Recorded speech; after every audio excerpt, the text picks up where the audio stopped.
Welcome to this deep dive. We're going to be looking at this conversation between two soccer coaches. And it's not just about soccer, you know? Yeah, it's really interesting how they kind of connect their approach to coaching with like their approach to life in general. Exactly. And I know you've probably already picked up on the interesting stuff there. So let's break it down and see what we can learn from it. One of the things that really stood out to me was their emphasis on systems, almost like a philosophy of like building success through meticulous attention to detail. It's more than tactics, right? They talk about these little boring details, things like weight of pass, finding outlets, passing patterns, and how all those things contribute to their style of play. Which they described as a high-press, possession-based system. Exactly, yeah. They essentially want to control the flow and pace of the game. And they believe that all those tiny details are crucial for player development, especially during the spring season, a time that many people overlook. Yeah, what's interesting is why they emphasize that period. It's not just about staying active. They see it as a time for players to refine their technique and hone their skills without the pressure of, competition. So when the main season comes around... It's like muscle memory, right? Yeah, exactly. It's like they've put in the groundwork. So they're more likely to perform well under pressure. Exactly. And, that consistent effort, even when it's not glamorous, it sets the foundation for success, and not just in soccer. I think that applies to anything. It's about building those good habits and paying attention to the details that others might not. Yeah, absolutely. They also seem incredibly passionate about intensity, both on and off the field. One of the coaches even mentions that their team trains how they play, meaning they bring that same relentless energy to every practice session. Right. But how sustainable is that? Could this high-intensity approach lead to burnout? I wonder, how do they ensure that the players can, maintain that level of energy throughout the season? That's a great point. It's easy to get caught up in the excitement of pushing limits, but sustainability is key. Now, another thing that struck me was their focus on reflection. Which one of them credits to her master's program? It's fascinating how formal education can shape a coaching approach. Yeah. They both emphasize the importance of analyzing training sessions and games, not just to celebrate the victories, but to identify areas for improvement. They're not just looking at the why, constantly asking themselves, how could we have done this better? What did we learn from this experience? It's a mindset of continuous learning and growth. And it goes beyond just the tactical aspects of the game. They talk about reflection as a way to process emotions, make more thoughtful decisions. Which is incredibly valuable both on and off the field, right? Absolutely. It's like taking a pause before reacting, giving yourself time to analyze the situation and choose the most effective course of action. And that ability to step back and reflect, I think that can really help us manage stress and anxiety.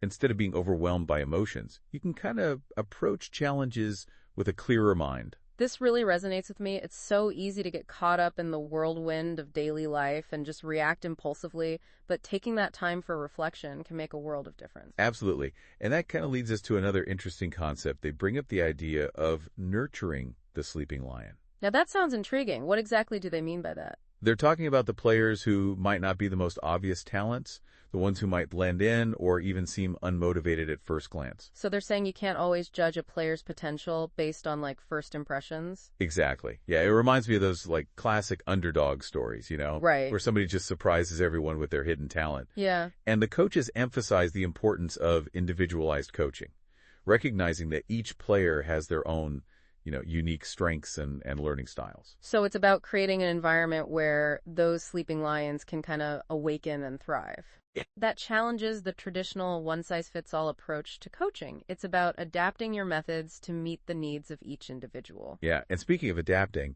I found it fascinating how they responded to your question about the difference between strategy, systems, frameworks, and tactics. Right.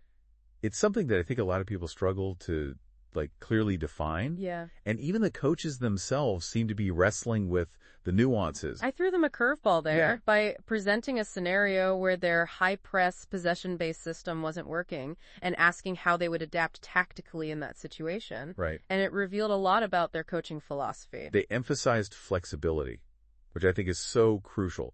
The best coaches don't just stubbornly cling to a system if it's not producing results. They're willing to adjust their approach based on the opponent, the flow of the game, even the strengths and weaknesses of their own players. They even mentioned that their recruiting process isn't just about finding the most technically gifted players. Right.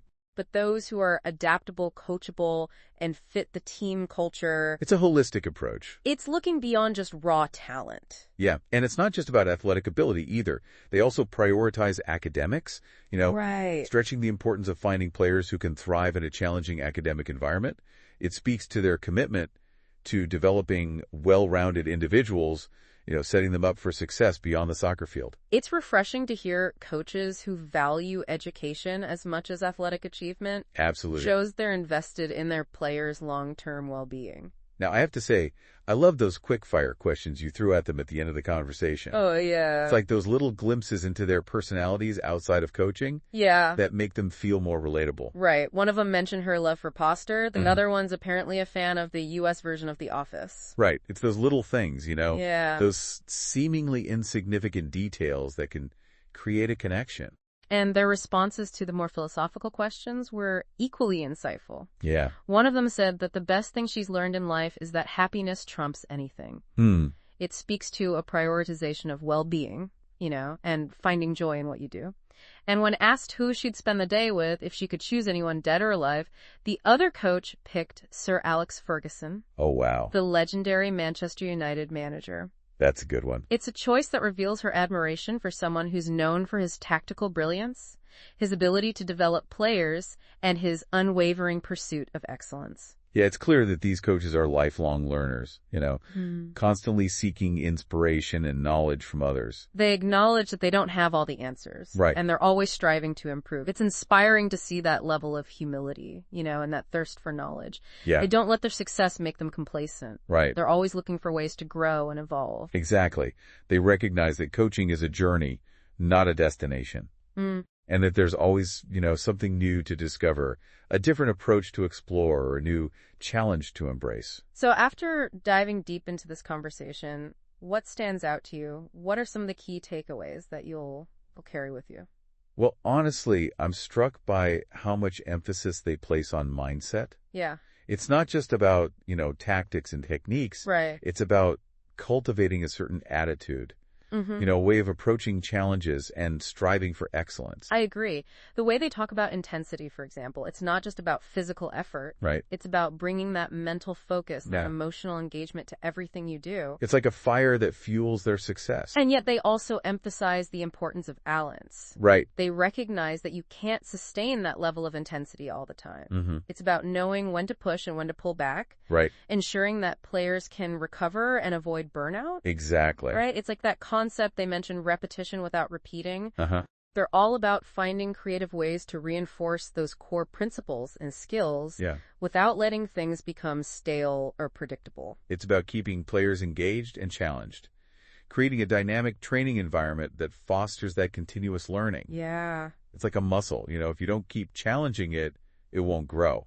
Of course, one of the most powerful ideas we discussed was this concept of the sleeping lion. Yeah. This reminder that potential can manifest in unexpected ways. Absolutely. And that we shouldn't make assumptions about people based on first impressions. You might overlook somebody who seems quiet or unassuming. Right. Only to discover that they have, incredible talent or a unique perspective that could be incredibly valuable. It challenges us to be more observant, to look beyond the surface and really try to understand the individuals around us. Absolutely. Who knows what hidden potential we might uncover if we take the time to look. It's about creating an environment where people feel safe to express themselves, to experiment, to take risks.